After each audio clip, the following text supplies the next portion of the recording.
What if I told you the CIA once tried to control the human mind?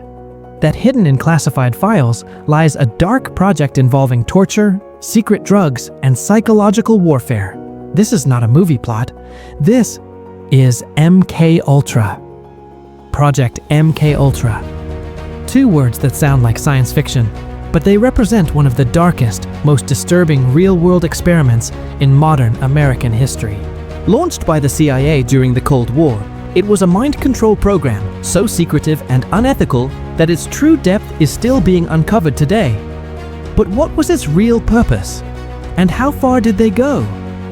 The year was 1953. The United States was locked in a psychological battle with the Soviet Union.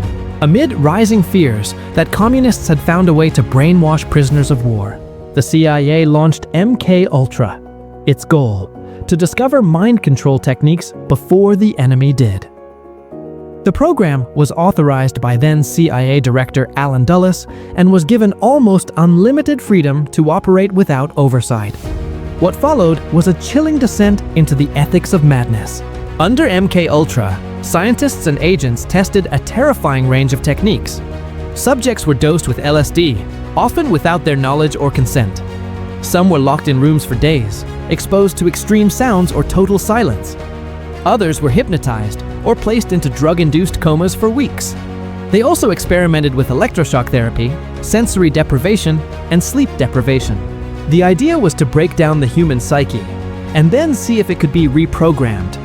But these weren't just willing participants. Many subjects were prisoners, mental health patients, or ordinary citizens tricked into becoming lab rats for the CIA.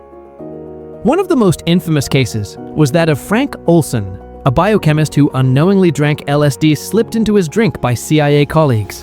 Days later, he plunged to his death from a New York hotel window. Officially, it was ruled a suicide. But decades later, his family discovered evidence suggesting he may have been pushed. Then there was Operation Midnight Climax, a subprogram where CIA-paid prostitutes lured men to secret apartments, drugged them, and then agents watched through one-way mirrors as the effects took hold. It was real-life psychological torture, conducted on American soil. For years, MKUltra operated in complete secrecy.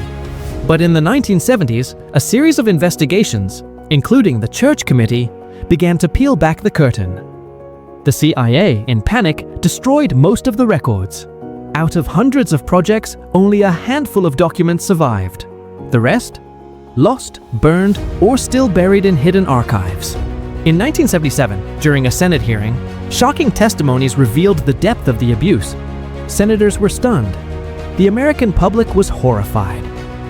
The CIA admitted to experimenting on its own citizens without consent. But even then, many names and full details were kept classified. Though officially terminated in 1973, whispers of MKUltra's influence never truly faded. Some believe its techniques inspired modern interrogation tactics. Others suspect that splinter projects continued in the shadows under different names. Conspiracy theories abound. Was Charles Manson connected to MKUltra? Was the Unabomber, Ted Kaczynski, a victim of its experiments during his time at Harvard? While evidence remains circumstantial, the unanswered questions continue to fuel public paranoia. MKUltra also left a permanent scar on the ethics of government research. It became a textbook example of how secrecy, fear, and power can lead to horrific abuses. And it raised a chilling question.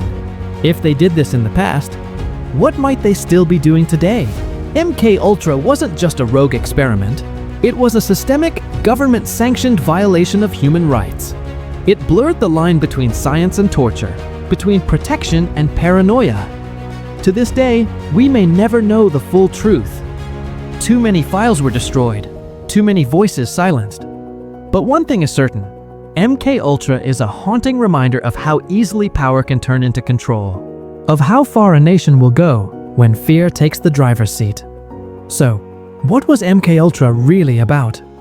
Not just mind control, but the loss of conscience, the betrayal of trust, and the horrifying things done in the name of national security.